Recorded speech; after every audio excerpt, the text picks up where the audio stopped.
I want to first just get like a little bit of an introduction because I think a lot of fans may not really know who you are yet and what kind of style you are. So can you kind of just let me know a little bit about yourself and what fans can expect from you when they watch you fight?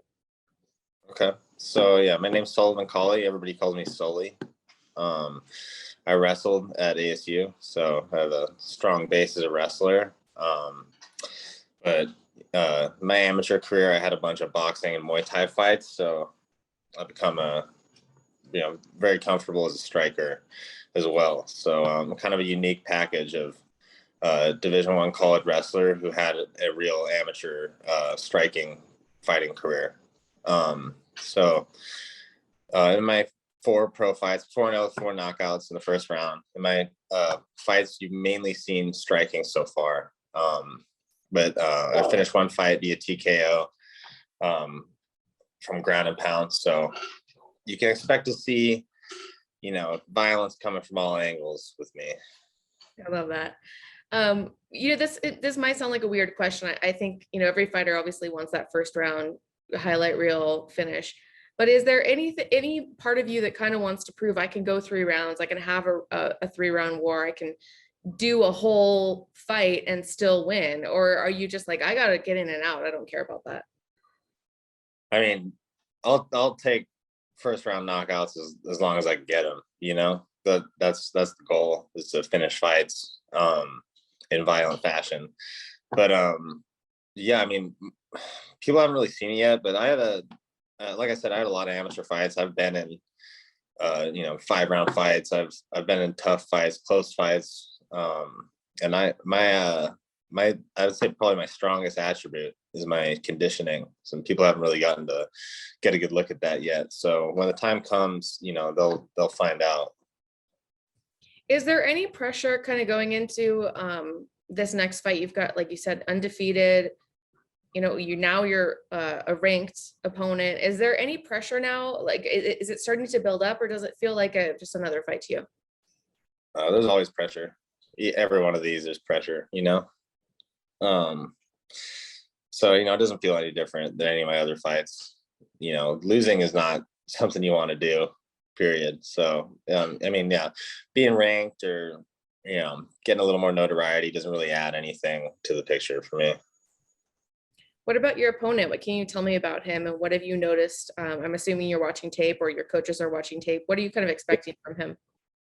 He's tall and ugly, and it looks like he's got some Muay Thai fights and some jiu-jitsu experience as well.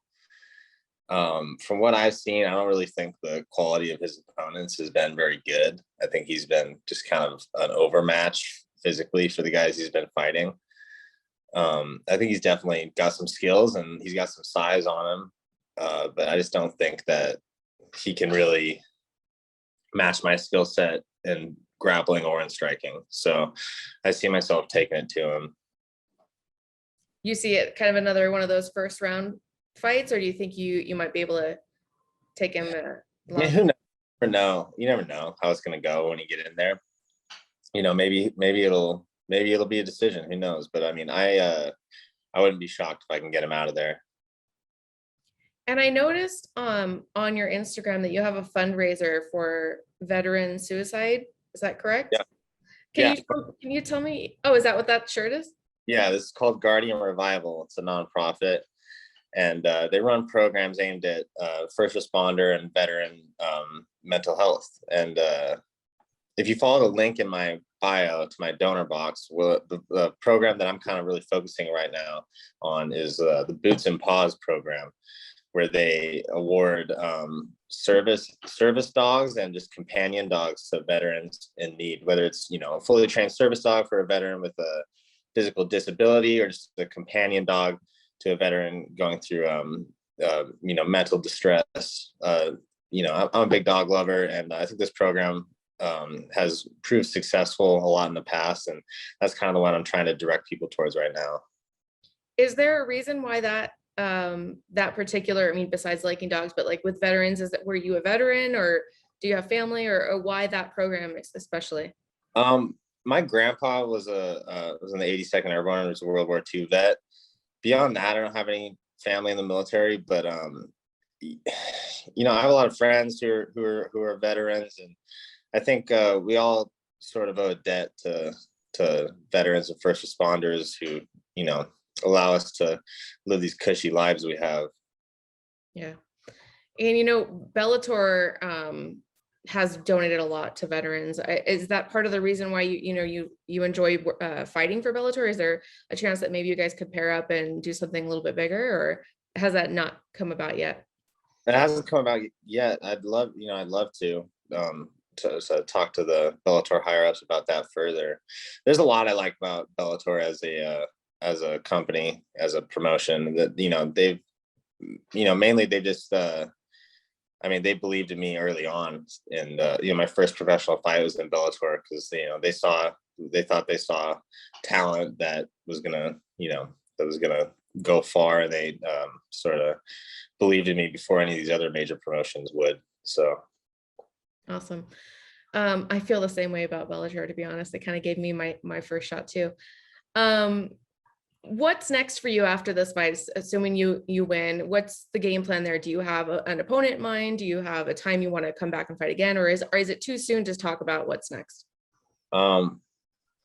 It's kind of a cliche, but I try to really just focus on one at a time. I'm on a development contract still, so I don't foresee myself fighting any ranked opponents in the immediate future. I just want to keep developing, keep fighting guys with winning records, and keep piling up a highlight reel, and a few fights down the road, I'll be ready for the ranked guys, and hopefully shortly thereafter a world title.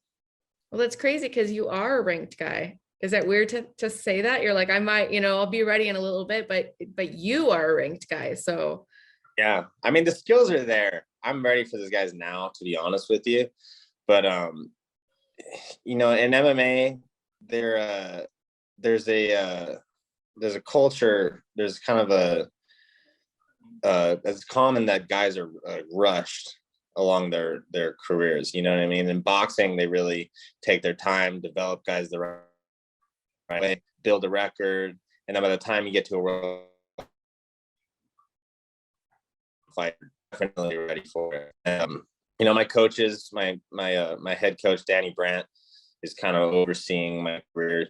Doesn't want me to be rushed, thrown to the wolves too early. So we're really making sure that we have the breadth of experience before we start trying to climb the ranks towards the title. So at the end of the day, all my wins have been on a major promotion, and they've all been by knockout, which allowed me to get ranked, but I'm still only 4-0. So, we have to be smart about this.